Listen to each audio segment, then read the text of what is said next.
What's up, everybody? This is DJ Kennedy, and I'm presenting you this week's weekly reviews.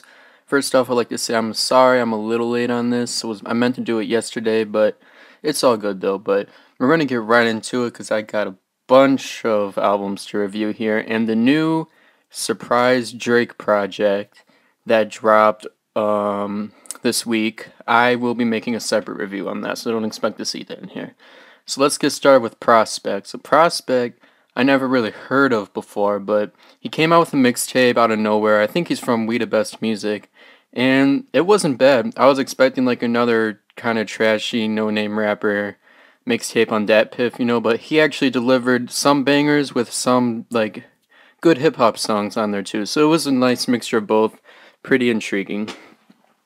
Next, we got Bo Deal, and Bo Deal, who just got out of prison, he's a Chicago rapper from the West Side, and he dropped this mixtape, which it had its highs and its lows. Its highs was it had some songs that old school hip hop fans would like, but then it had some of those drill songs. But with drill, you can either make a drill well, or you can make it really bad. And Bo Deal made it really bad. I think if Bo Deal made like old school hip hop type songs, but then maybe added a little bit of like a newer trap flavor to it, he could be super dope in the game. But he's getting old, and he's really gotta freshen up here. Then we got Dirty Diggs and Planet Asia, and this project was difficult to listen to. Don't get me wrong, Planet Asia is a great rapper, but he's been collaborating with a bunch of really weird producers who aren't that good, and the project just didn't turn out well at all. I would definitely recommend not listening to that. Then Rebel Life, and Rebel Life is a record label, worldwide record label, and they've been getting some attention on Audio Mag lately, and one of the members is on Rap Genius, and I noticed that he posted this project, so I thought, oh, I should probably review this. So I did, and my thoughts are the beats on this solid throughout. The rapping hit or miss. There were some songs where the rapper was like killing it, but then there are other songs where it's like, oh god, this dude's boring. But it wasn't a bad project at all, though. I mean, I liked it. There wasn't too much replay value on it, but I definitely see a good future for these guys. I can really see this label going really big. Sky Blues. Now I saw the Sky Blue project on Two Dope Boys, and I thought, well, this looks really chill. I'll listen to it, and it was extremely chill. Chill vibes throughout. Cool rapping, great beats, but no replay value. I mean, it's something you can listen to if you're trying to fall asleep, because believe me, it does put you to sleep. But I mean, if you're looking for a project that's just dope that you can listen to 24/7, that is not this project at all. Then we got Hezekiah, I think I'm pronouncing that right, and Hezekiah dropped this album, and it is a pretty cool blend of different genre bending. I mean, it would get boring at times, but it overall wasn't bad. You saw a mix of like soulful hip hop, and then you saw some art rap thrown in there. I mean, it was pretty intriguing to listen to. Definitely not like a great project, but it was good though. It was a nice, fresh listen to the ears. And then 2-9 dropped this new mixtape, and I loved their last one, so I was really hopeful for this, and it kind of let me down. 2-9, before, they were using like trap drum breaks sort of on their previous songs, and like they were using more like cloud rap, atmospheric pads and stuff in the backgrounds of their beats, but now they've just gone full out trap, and I can't say I'm a fan. I like 2-9 better the way they were before. I'm not a fan of this new trap direction they're taking in. I understand they're from Atlanta and all, and everyone from Atlanta is doing trap and all this, but they can do better. I think if they went back to their old style, it'd be a lot better, but the rapping was great, regardless. Then we got Preston Harris, and Preston Harris is a singer. He dropped this sort of Valentine's Day project, and it was interesting to listen to. I liked it. Cool beats, dude's a pretty good singer. His lyrics would get really awkward to listen to at times. It was just kind of weird, but he's not bad though. I liked it. Definitely check that out. Then we got Mark Bravo. Mark Bravo, I checked him out. He's completely pretty new artist, and his mixtape was pretty dope. It went hard. You had a complete diversity of songs on there. Beats are different, songs different, everything's different. He's really taking a direction with his music that's never really been taken before, and it's pretty dope. You should definitely check him out. I mean, he had some cool producers on there too, like Taz Taylor. He's a pretty popular producer here on YouTube, and he had him on a beat, so that was cool. Down to Earth, this is a Bay Area hip hop group, and these guys killed that album. That album was extremely fun, hype, just cool to listen to. They had so many different styles on there, complete creativity, diversity. They had everything on there, and it was a very fun project to listen to. I mean, definitely check that album out. That's an album that I really want everyone to check out, that Down to Earth album. Like, if I had to rate that, I'd give it like a 4 out of 5. That was a great album. A lot of different diversity, just very fun album to listen to. You never got bored through it. Nature. Now, some people may remember Nature as a part of the group The Firm, and he was with Nas, AZ, Foxy Brown. I think Cormega was on there too.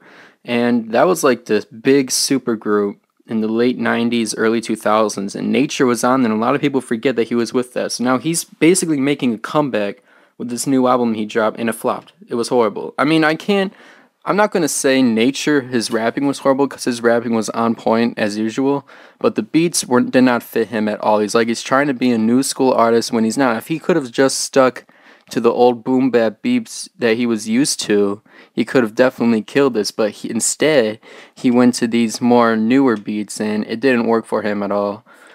Then we got HBK CJ. Now I'm guessing this dude's from that HBK crew with I'm Sue and all them, and basically same beats as Sue, nothing special here. I mean, he's just basically like I Am Sue 5 years ago. It's basically what this guy is, nothing special.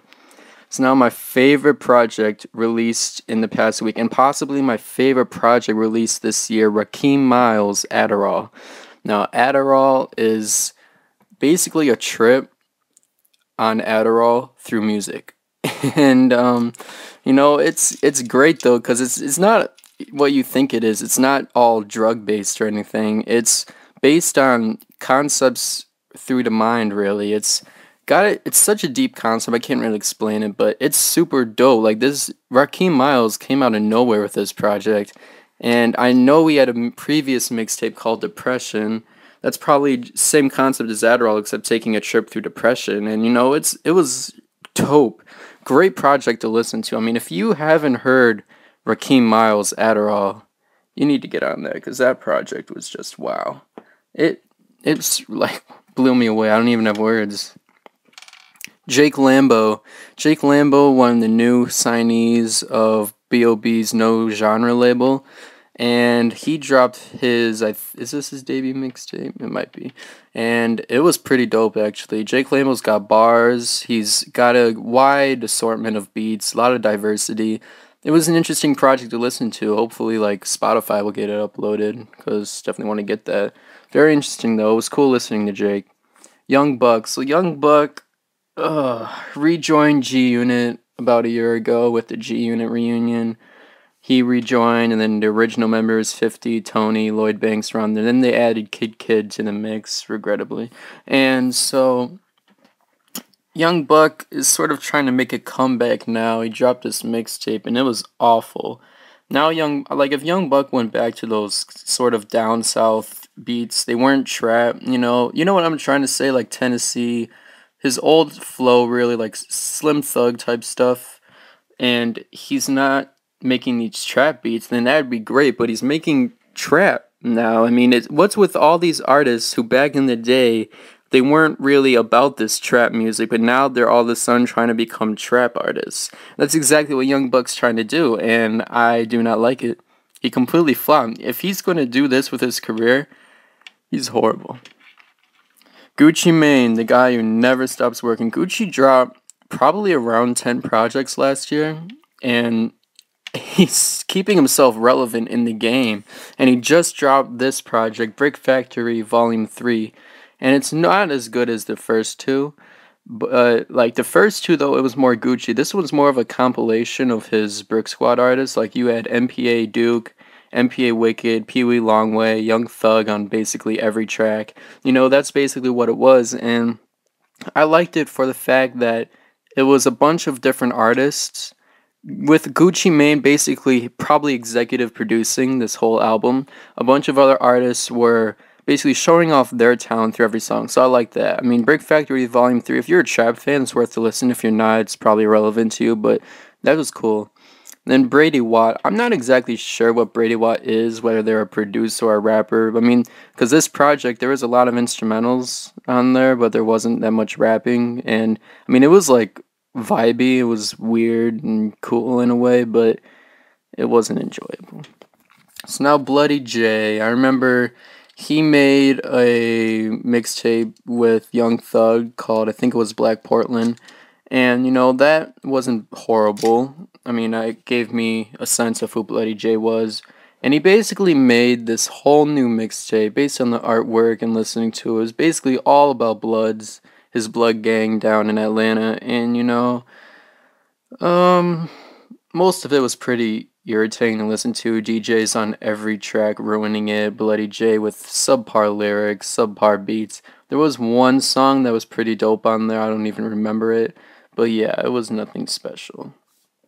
Syari the Kid. So I remember Syari the Kid, basically with every release, he's been getting better and better over the past few years. But with this one, though, I wasn't feeling it. I mean, it was just, he didn't put much effort into it. He was just trying to put out a Valentine's Day project just for the sake of putting one out. And there wasn't that much effort in it. So hopefully his next project will be better than his last mixtape. But this Valentine's Day project, it kind of slowed him down. Tom G. So Tom G is an artist out of Tampa, and he dropped like a 27-track mixtape full of diversity, which I liked a lot. And he's not a bad rapper either. That was cool, but a lot of the songs were just bad songs. Like, they didn't turn out well at all. I think he's struggling to find like his sound, and when he finds that sound, though, he's going to kill it. This guy I can definitely see on the rise, but like, there were a few songs that were great, and I feel like if he stuck with that style, he could easily take over the game coming out of Tampa, Florida. So, if he can find his style, he's got it in the bag. So I was on Live Mixtapes, and I came across in the indie section a group called Black Clan.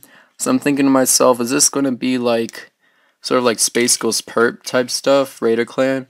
So then I clicked on it and listened, and these guys are pretty dope. I mean, they're kind of like ASAP Mob in a way, except younger, fresher. They got a female in the group. It's basically what these guys are. And, that was a pretty cool project to listen to. Hopefully they can come back with something.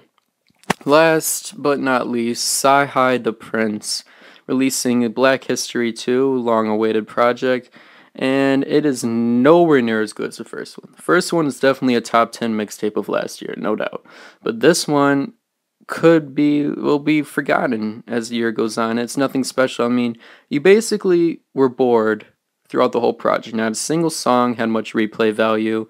It was just completely boring. Sci-Hi, dope lyrics, but he can't be a lyrical miracle and expect people to download and listen to that every time, because they're going to get bored. You need to have the beats, you need to have the flow, the diversity in the tracks, diversity in song topics. Just because you can use a bunch of metaphors and cool wordplay and rhyme big words together doesn't mean you're necessarily a good rapper. A good rapper is someone who the people enjoy, the people can relate to. The good rapper is someone that, even using simple lyrics, they can make a cool punchline or dope metaphor or something. I mean, Sci-Hi is really just becoming a lyrical miracle rapper who's using same type of beats on every song and making his projects more and more boring to listen to. If Sci-Hi can step his game up, make another project like Black History Project, the first one, he's got his game in the bag. So thanks for listening, everyone, or watching, whatever. And next, expect that Drake review sometime this week, hopefully. Next week, we got another set of weekly reviews. And yeah, thanks. My tank, don't see me at church. I started losing my faith. Talk behind my back, but you can smile in my face.